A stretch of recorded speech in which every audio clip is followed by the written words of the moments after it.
사람이요. 어디까지 잔인해질 수 있을까요? 지난해 부산에서 있었던 이 사건 여러분과 함께 진짜 공분해 보도록 하겠습니다. 전혜연 평론가님. 예, 지난해 5월 귀가하던 20대 여성입니다. 20대 여성을 한 남성이 발로 가격을 해서 폭행을 계속하고 그렇게 해서 의식까지 잃게 한 사건이 있었습니다. 그 참혹했던 사건 영상이 공개가 되었는데요. 같이 보시겠습니다. 새벽 5시에 이른 새벽 시간이고요. 오피스텔 건물 입구로 들어온 한 여성이 지금 보이고 있습니다. 그런데요, 얼마 지나지 않아서 검은 옷을 입은 남성도 따라 들어오고 있고요. 엘리베이터를 기다리는 여성 앞에서 갑자기 돌려차기로 여성의 머리를 이 남성이 가격했습니다. 여성이 쓰러진 후 발로 이 자기를 가격한 이 남성을 팔로 막아보려고 했지만 하지 못했고 의식을 잃은 상태인데 이 남성이 기절한 여성을 어깨에 메고 CCTV가 없는 복도로 데려갑니다. 그리고 7분 뒤인데요. 이 여성의 가방을 든 채로 유유히 현장에서 사라졌습니다. 지금 저 영상을 보신 분들은 너무 지금 심장이 쿵쾅쿵쾅 뛰시니까 대체 무슨 일이 일어난 겁니까? 백성문 변호사님. 그러니까 당시에 사고가 터지고 저 잔혹한 장면도 굉장히 크게 논란이 됐지만 일면식도 없는 여성이라는 게 더 큰 논란이 됐습니다. 그러니까 전혀 모르는 사이인 거예요. 그리고 지금 보셨던 것처럼 뒤를 안 보고 있고 지금 엘리베이터 쪽을 보고 있기 때문에 완전 무방비 상태입니다. 피해 여성 같은 네. 경우. 그리고 아까 거의 뒤돌려차기로 여성의 머리를 강타한 다음에 그리고 그 위에 쓰러져 있는 여성을 계속 머리 부분을 가격을 했는데 일단 지금 보셨던 것처럼 이 기절한 여성을 들쳐업고 7분 동안 CCTV 사각지대로 사라졌고 저 여성은 저 당시 상황을 전혀 기억을 못했습니다. 그러니까 그냥 완전히 혼절을 했는데 그러니까 전치 8주 이상 되는 정도의 아주 심한 외상을 입었고 뭐 아직 뭐 영부장애가 뭐 우려될 정도로 지금 오른쪽 다리 마비 거기다가 해리성 기억상실이라서 당시 정황도 전혀 모르고 있었는데 지금 아주 최근 아니고요. 저 피해 여성의 모습입니다. 이분이에요. 세상에. 지금 경찰을 통해서 본인의 그 폭행 당시의 상황을 CCTV를 본인이 보고 어머. 그때 상황을 처음 알게 됐을 만큼 충격이 컸었습니다. 세상에.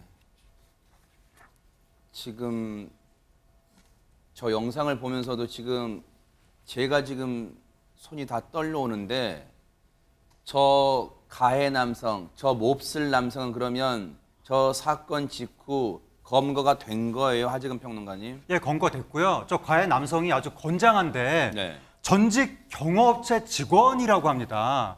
그런데 하하. 강도 상해 등의 전과 사범이었다고 하고요. 인간이에요? 저 범행을 저지른 저 시점이 출소한 지 석 달째인 누범 기간이었다고 합니다. 세상에. 그런데 또 저렇게 범행을 저지른 것이고 저렇게 범행 저지른 다음에 자기 여자친구 집으로 도주를 한 거예요. 도주를 해가지고 검거 직전에 뭐를 했냐면 네. 부산 여성 강간 폭행, 부산 강간 미수 이런 단어들을 검색을 해봤다고 합니다. 그러면서 검거한 다음에 조사할 때 범행 동기를 얘기했는데 네. 뭐라고 얘기했냐면 그 여성이 자신을 째려보는 것 같았다. 이런 식의 말을 횡설수설했다고 합니다. 자신이 저지른 천인 공노할 짓이 혹시라도 세상에 알려졌는지를 검색해 봤겠죠. 그런데 저 천인 공노할 사람 같지도 않은 저 악마 같은 사람도 아니죠. 저 악마 같은 인간! 그런데 당시에 이게 지난해 5월에 일어난 거예요. 검거 이후에 이게 재판까지 혹시 갔나요? 처벌은 어땠습니까? 장윤 변호사님. 그렇습니다. 재판까지 당연히 갔고요. 1심에서 형이 선고가 됐는데 살인 미수 혐의가 적용돼서 징역 12년형이 나왔습니다. 네. 근데 아까 영상에서 보셨다시피 거의 영구적으로 남을 수도 있는 장애를 이 피해자는 입게 된 거예요. 그러니까 온라인상에서는 이 12년형이 과연 맞느냐, 너무 솜방망이 처벌을 하는 것 아니냐라는 의견들이 상당히 많았고요. 검사가 당연하게도 양형이 너무 가볍다라는 이유로 항소를 했습니다. 그런데 이 가해 남성 본인도 항소를 했어요. 왜? 너무 무거운 형을 받았다라는 겁니다. 그러면서 이렇게 주장을 하고 있습니다. 나 살인미수 혐의로 재판받고 있는데 살인을 할 의도가 전혀 없었다. 게다가 그 당시에는 술을 많이 마셔서 기억나지도 않고 심신미약 상태였다. 그러니 가벼운 처벌을 해달라고 주장을 하고 있는 거죠. 거기에 한 발 더 나아가서 항소심 재판부에 낸 항소 이유서에는요. 아니 지금 나랑 비슷한 묻지마 범죄한 사람들, 다른 사람들도 많다. 그런데 죄명, 형량이 다 제각각이다. 그러니까 본인을 선처해달라고 주장하고 있는 겁니다. 항소심의 두 번째 재판이 바로 그제 19일에 열렸습니다. 지금 제가 치가 떨리고 손이 떨려서 말을 못 하겠어요. 백성문 변호사님, 일단 이거 여쭤볼게요. 일단 저 인간은 어디서 주워 들은 건 많은 것 같은 무슨 전문 용어까지 써가면서 자기가 형량이 높다는 걸 지금 막 주저리저리 읊고 있는데 이게 인간이에요. 출소한 지 석 달 만에. 그런데 글쎄요, 이 전과가 있는 상황에서 경호업체를 들어갔는지는 모르겠습니다만, 아니면 경호업체에서 나와서 이 모든 죄를 저질렀는지는 모르겠습니다만, 강도상은 전과 사범이에요. 어떻게 저런 인간이 활보가 될 수 있어요?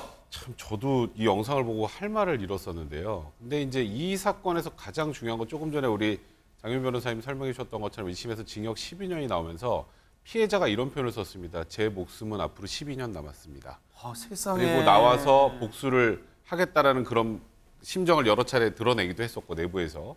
근데 그러다 보니까 이게 처벌이 너무 미약한 거 아니냐. 이 정도 그리고 나와서 지금 이 피해 여성에 대한 복수를 다짐하고 있는 상황인데 이제 그러다 보니까 이제 여러 가지 고민거리들이 좀 생긴 겁니다. 재판부도 마찬가지고. 죄명이 아까 뭐였죠? 살인 미수였죠. 네. 처음에 경찰에서 검찰로 송치할 때는 중상해죄였습니다. 세상에. 중상해로 아마 송치가 됐다면 이거보다 훨씬 낮은 형이 선고가 됐을 어머, 어머. 것이고. 근데 살인 미수로 이제 지금 징역 12년이 선고됐는데 통상적으로 살인 기수가라 미수라면 저 정도 형이 그렇게 낮은 건 아닙니다. 근데 이 남성이 도대체 왜 그랬을까? 진짜 완벽한 묻지마 범죄였을까? 여기서 의문점이 생기는 거고요.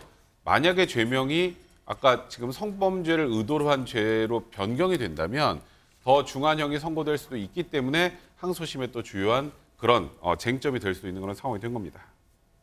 이 인간 보세요. 앞서 곳곳에 CCTV를 보면 골목에서부터 쫓아왔어요. 이 여성을 그 새벽 시간에. 그런데 그 오피스텔 입구 들었을 때 혹시 영상 보셨어요, 여러분? 이 인간이, 저 악마가 들어서자마자 어떻게 했어요? 여러분 보셨어요? 위를 봤어요. CCTV가 있는가 없는가 보세요. CCTV가 어디에 있는가 위치를 다 살핍니다. 이 여성은 무엇도 모르죠. 지나가죠? 이 인간 보세요. 어딜 봅니까? 위를 봅니다. 저렇게 위를 봐요. CCTV가 어디에 있는가 곳곳을 다 살폈어요. 그리고 저렇게 발책을 한 다음에 저 여성을 들쳐매고 CCTV가 없는 사각지대로 7분간 극악무도한 짓을 벌인 거예요. 자, 이게 항소심까지 갔고요. 그제 2차 공판이 있었는데 2차 공판의 핵심은 뭐였습니까? 전현 평론가님. 2차 공판의 핵심 쟁점, 성폭력이 있었느냐 여부입니다. 지금 저 남성이 여성을 발로 가격하고 의식을 잃게 한 후 들쳐매고 CCTV 사각지대 찍히지 않는 곳으로 끌고 가서 7분 정도 있었던 것으로 좀 알려져 있는데요. 이 7분 동안 성폭행이 있었다는 것이 피해자와 검찰 측의 주장입니다. 네. 사실 이 성범죄 피해자가 먼저 공개하기 전까지는 저희가 이런 걸 방송에서 하기 조금 조심스러운 부분이 있는데 일단 피해자 측의 언니가 주장하는 내용은 네. 피해자 측의 입장을 담고 있기 때문에 저희가 이제 전해드리자면 크게 두 가지를 놓고 성범죄가 혹시 이 범죄의 동기가 아니냐를 의심해야 된다라고 주장하고 있습니다. 첫 번째, 언니가 이 피해자의 누워져 있는 병원에 갔을 때 병원에서 이 여성의 바지를 벗겼는데 속옷이 없었다는 겁니다. 오른쪽 다리에 걸쳐져 있었다라는 건데 이 여성이 병원에 실려간 동안에도 의식이 없었는데 본인이 자발적으로 이렇게 했을 가능성이 매우 낮다라는 것이고요. 두 번째, 아까 하재근 평론가님이 전해주셨는데 이 남성이 나중에 휴대전화에서 부산 여성 강간 폭행, 부산 강간 미수 이런 걸 검색을 했었잖아요. 아하, 그러네요. 이런 부분도 CCTV에서 어떤 성범죄가 있을 가능성과 무관하지 않다라는 것이 피해자와 검찰의 입장입니다. 그리고 사건 당시 그 사각지대였던 CCTV가 비추지 않았던 곳에는 곳곳에 뭔가 그 성폭행을 의심할 만한 정황이 있었다는 게 속속 드러나고 있어요. 그렇다면 여기서 핵심은 안진용 기자님, 이를 뒷받침할 만한 증거를 찾아야 될 것 같은데 어떻습니까? 네, 그래서 검찰은 피해자가 발견될 당시 속옷이 벗겨져 있었다는 것, 이것을 확인하기 위해서 DNA 감정이 필요하다고 요구를 했습니다. 그런데 지금 항소심이라고 말씀을 드렸죠. 네. 그럼 1심 때는 어떻게 진행됐는지 궁금하실 텐데요. 피해자 속옷 등에 대해서 DNA 감정을 진행을 했었습니다. 그런데 가해자의 DNA는 검출되지 않았던 것이었죠. 아하. 그래서 재판부는 다시 검찰이 재감정을 해야 할 필요성을 입증하라고 주문했습니다. 재감정 필요성 입증하라. 이 말은 백성무 변호사님, 네.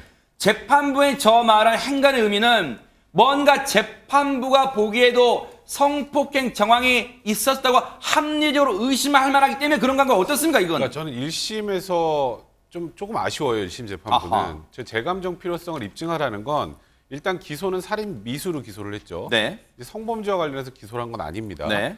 그러니까 지금 범행 동기와 관련해서 지금 성범죄를 저지르려는 의도가 있었던 것 아니냐라는 건 이제 검찰 측의 합리적 의심이었는데 첫 DNA 감정에서 아무것도 나오지 않았잖아요. 네. 그러니까 검찰에서 재감정을 요청을 했는데 1심 재판부 입장에서는 그 재감정이 왜 필요한지에 대한 입증을 하라고 한 거예요. 그래서 사실 더 이상 이제 감정을 하지 않았고 그래서 1심에서는 그냥 단순하게 살인 미수로 결론이 난 겁니다. 아하. 이제 항소심에서 근데 항소심 재판부는 조금 다르게 지금 보고 있어요. 아하. 왜냐하면 처음에 이 지금 천인공노할 이 남성이 이런 범행을 저지르고 여자친구 집에 도망을 갔을 때 본인이 검색한 게 있습니다. 네. 부산 뭐 여성 강간 폭행, 부산 강간 미수. 뭘 검색한 걸까요? 하하. 보통은 본인이 한 행동을 검색하는 거 많습니다. 그러네요. 네. 그러니까 본인이 이 CCTV 사각지대로 살아왔던 7분 동안 무언가를 했을 가능성이 굉장히 높다라는 겁니다. 아하. 항소심 재판부도 이걸 주목을 했는데 여기에 이제 비공개로 증인 신문이 진행이 한번 되는데 굉장히 중요한 내용이 나왔습니다. 뭔데요? 이 피해 여성을 최초로 발견했던 오피스텔 입주민의 증인 신문이었는데 그래요?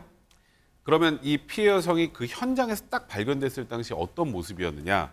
일단 상의는 갈비뼈 정도까지 올려져 있었고 바지는 골반까지 내려져 있었고 또 바지 단추도 다 풀려 있었다. 그럼 이 피해 여성이 지금 본인이 의식도 없는 상황에서 본인이 했을까요? 그렇지 않을 가능성이 굉장히 많겠죠. 그러니까 일단 1심 재판부가 성범죄 연루 여부에 대해서 너무 소극적으로 생각했던 것 같다라고 이제 재판부도 판단하고 네. 일단 공소장 변경을 하는지 여부를 떠나서 범행 동기가 단순 묻지마인 것과 성범죄를 목적으로 한 것은 완전 다릅니다. 아하. 형량이 훨씬 높아질 수 있어요. 그래서 항소심 재판부는 범행 동기가 성범죄인지 아닌지 정확하게 밝힐 필요가 있다는 판단 하에 DNA 재감정을 실시하기로 결정한 겁니다. 우리가 한 가닥 희망을 걸 부분은 왜냐하면 이 여기서 한 가닥 희망이라는 건요, 이 인간 같지도 않은 인간, 악마보다 더 악랄한 인간은요 영원히 이 사회에서 영구 격리되게 해야 될 거 아니에요. 못 나오게 해야 될 거 아니에요. 여러분 그런 생각 드시잖아요.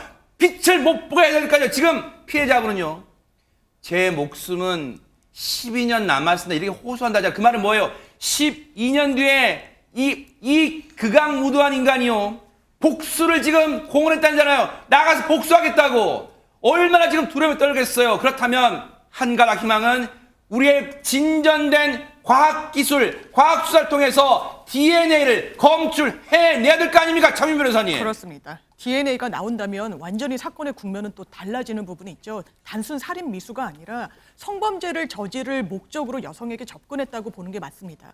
그리고 강간 혐의가 더해질 겁니다. 그렇다면 어떤 형을 받을 것인가? 지금 살인 미수 혐의로 1심에서 12년 형을 받았잖아요. 그런데 성범죄 혐의까지 더해진다면, 그리고 DNA가 검출되면 이건 직접 증거라고도 볼 수 있습니다. 그러면 최대 무기징역 선고가 가능할 거라는 게 법조계의 중론이고요. 만약에 낮은 형을 받더라도 최소 20년 이상형은 불가피해 보입니다.